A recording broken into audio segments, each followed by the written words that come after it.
So you want to use the little clip, you just Yeah. press the button and it'll go to the next slide. So hi guys. I didn't do that. I'm Zachary, Harwin, the team captain for Freedom by Design Syracuse. I'm going to my third year. Freedom by Design was started just before I got there. Our program is about 3.5 years old. Just in the time that our program has been activated, in the short time, we've leapfrogged and jumped into a whole bunch of things. We started off by doing these, like an intro project when we first started, by doing these recycled material cards for the studios. The teams got together, we threw out ideas, and they came with these designs. So they designed these cards so that people had leftover chip or trace or whatever, they could then put it in these cards for everybody to see, use. And that way we cut down on materials, everybody saved a little money, and people will get introduced to the idea of Freedom by Design and what exactly it is we do. After that, we went into our first ramp project. This is probably one that you guys have all seen. This was for a client, Deborah, who was confined to a wheelchair, and she was stuck in her home. She couldn't leave. She just had to stay in her home. She couldn't go down the stairs. She physically could not get out of her wheelchair. And we did a design competition where we had several teams submit drawings and renderings and plans, and then we had a formal critique. And the committee, that was made up of various professors, contractors, and advisors, selected a scheme, and then we worked to make construction documents, as I'm sure many of you of your other chapters do, to actually build the ramp. Everybody's probably seen this image already, but it was very successful. The client loved it, and it's one of the best examples of our work to date. After that, we were fortunate to work on this ramp for a client named Paul, who unfortunately just passed away recently this past semester. And our whole team was very sad by the loss, but it was a great example to remember this great ramp that he was able to enjoy while he was still alive. People just kept coming up to us and telling us how much he just loved being outside, how much freedom we gave him, and how much enjoyment we gave him just from being able to go outside again and being able to move around. This was our third ramp that we completed just the beginning of this last fall semester. This was actually for the grandfather of one of the secretaries in our school. He was in a walker and he couldn't really move very well, so we were able to pull this ramp together very quickly and get that done for him. One of the major things that, as I'm sure all of you know, that attracts most of our members is just the concept of getting that experience done, of being able to actually go out in the field and hammer the nails and look at the drawings and actually put things together. It's the experience that people are most interested in. I think that when we're advertising like membership and trying to improve people, that's the main thing that we should be focusing on, is saying that you get real world experience doing this. Because of all the success with our first few ramps, we got a lot of publicity in the local media. We were covered by various local news organizations that came down to the sites and interviewed us, and other design websites and news outlets in the Syracuse area. And because of that, we also got a lot of word of mouth going, not only within the School of Architecture and the administration noticing, but also within the university on a larger scale. And because of that giant leap in publicity, the chancellor of our university, who's like the top in the university, actually was able to give us a little money to help fund some of our activities going on through there. Recently, we were contacted by a global charity organization that has a chapter in Syracuse called the Lions Club International. They have chapters, literally hundreds of millions of members all over the world. They do fundraising, they do public works, and they wanted to partner with us to see if there was a way that they could combine what we're doing with what they're doing, which is they generally focus on people with vision and hearing impairment. And we've been working all semester. We've been going to meetings, myself, my associate team captain, our advisors. We've been meeting with them to try to figure out how we could partner together. And we've been working, and we're finally going to, actually, this coming semester, we're going to work towards becoming major benefactors of their fundraising, so that they're actually going to be helping us to raise money, and then in return, we're going to be part of their organization and helping with everybody's image moving forward. In addition to that, I was also contacted by the ALS Society. ALS is a disease. They have the ALS Association chapter in Syracuse, and they said that they have a huge list of people who need our services, and I said, that's fantastic. We'd love to help them all, but we have to do our next project first. But yeah, that's something I'll get to later. We have a huge waiting list of people that want us to design for them. And just quickly, some of the fundraising things we've done. We've done our most successful one was our Freedom by the Mic night, where people came out and did karaoke or they played guitar. And it kind of gets a little wild, but it's it's fun, and everybody really loves it. And we raise a lot of money through that. We also were able to this year. We started some new fundraisers. We did a Super Bowl viewing. We hosted a Super Bowl party, and people came down. We got food, and people took a break from the studio. And we put the Super Bowl on the big screen in the auditorium, and everybody came and watched it. And we also did a soccer tournament, which everybody really liked, and people were asking for more activities like dodgeball and manhunt, things like that. So if you guys are having trouble coming up with fundraising ideas, try that. Manhunt, dodge. Everybody loves dodgeball. I don't know, it's good for stress. Everybody likes to chuck stuff at each other once in a while. This comes to our current project. There's a local preschool with about a third disabled children or children with special needs. They're internationally known, they're very well recognized, and they have an existing nature trail on their property where there are other organizations that have built various structures and playthings for the kids, like a little theater. And they came to us and said, one thing that we're really lacking is a treehouse. And we heard that, and we're like, we think we're lacking that too. We'd like to do that for you. And frankly, it's because our chapter is so young, we just jumped right into, we did a bunch of ramps, and this is now a huge, huge project. We bit off a lot more than we could chew. We're taking it step by step. When we actually went to the first site visit, we got over 30 people to come out for the site visit. They were all extremely interested. We all went out and toured the nature trail. We took measurements, we took pictures. And for everybody that runs Freedom Chapters, you know that 30 plus people on the site visit is a very big number of people on the site visit to be interested. One thing that happened though was, as the semester went on, I gave him about a month to come up with design concepts. I said, all right, we're gonna have a critique at the end. And what happened was, it was right around finals. And everybody just sort of went, I'm gonna go do finals now.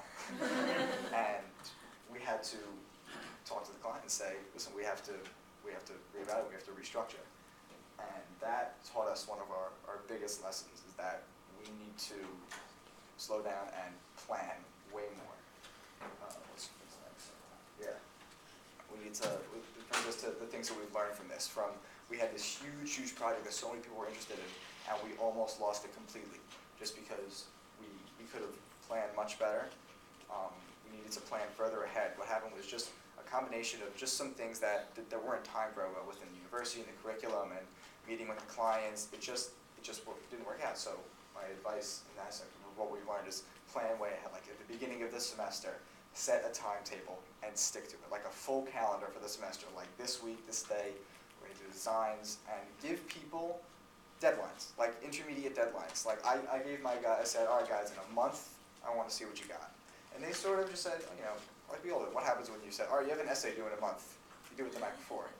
But with architecture, that doesn't work great sometimes. And because it's not studio, they sort of just put it to the side and didn't do it. So you gotta plan way ahead and set deadlines and check in with them.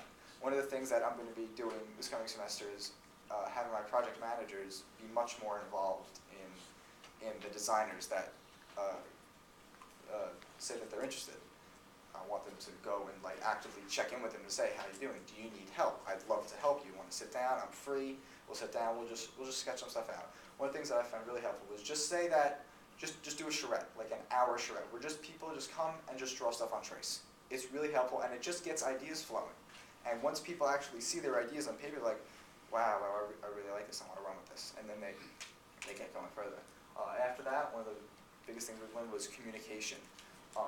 Frequent and crystal clear communication on all levels should just be a major staple of how, like for team captains and communications officers, of how you're getting things done. Like send out emails at least once a week, just updating everybody what's going on. People like to have an idea of what's going on, where they're at, just as a refresher, and it's a good reminder. It's like, oh yeah, freedom's coming up. I need to get that done within the organization and without, talking to the administration and with clients.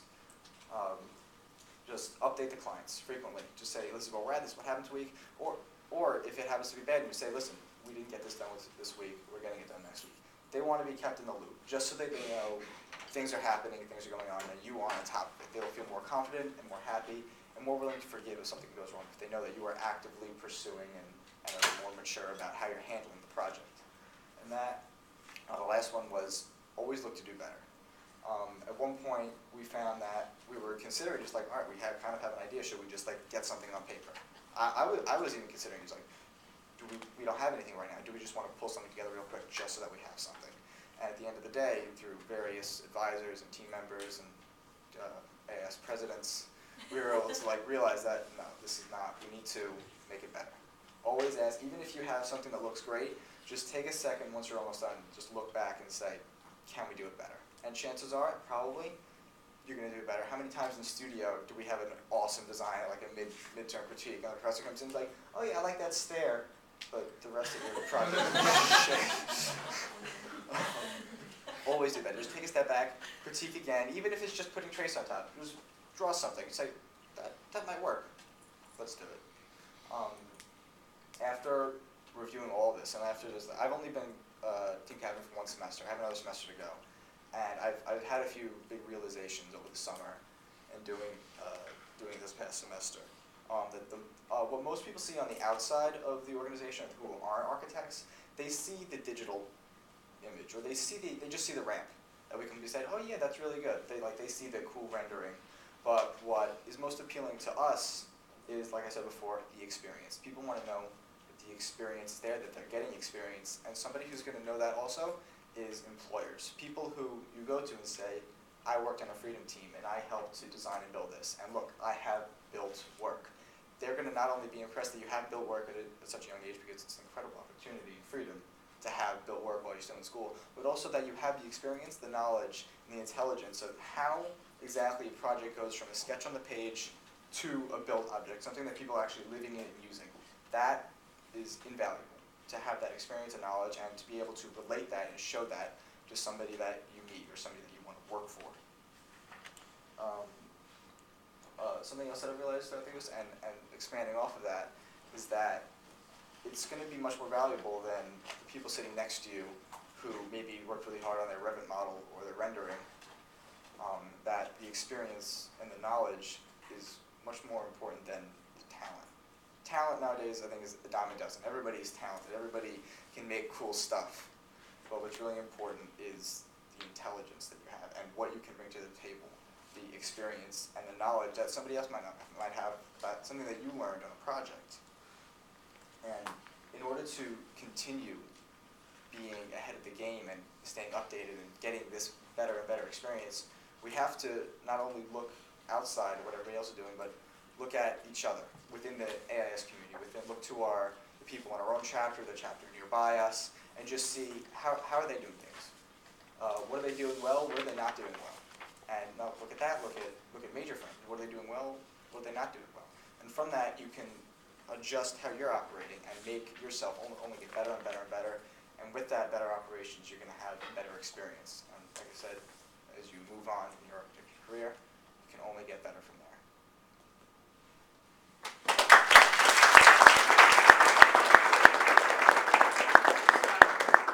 5 minutes. If you have any questions, you want to ask Zach real quick? We'll open up the floor. You mentioned you've only been captain for a semester. Do you guys run from the beginning of the year rather than the beginning of the school year? We used to do the academic year. We had a change in curriculum. It all had to do with our abroad schedule. We now go abroad for the calendar year instead of the academic year.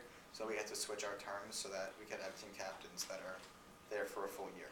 So yeah, we had the team captain before me that was there for one semester, and then I was associate team captain for, and then I moved in and became team captain after that from January until December. Yep, I'm back. How is your typical brand project take, like from the beginning of the process to the end to finish construction?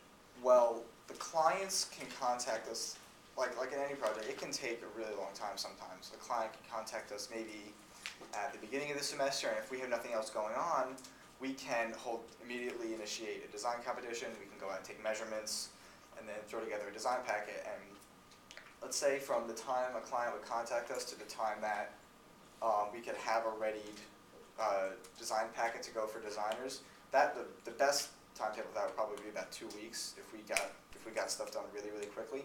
And from there, you need to give your designers however long they need to come up with a design and present, and then hold a critique and make sure the time works for everybody and coordinate with the curriculum. Coordinating with the curriculum is really important, because if there's a major deadline or a major test, freedom goes by the wayside. It happens all the time. It happens with me and my team sometimes. They call me and say, listen, I can't do it. I got a deadline. I have a test in this class, I have a studio final in this class, and studio comes first.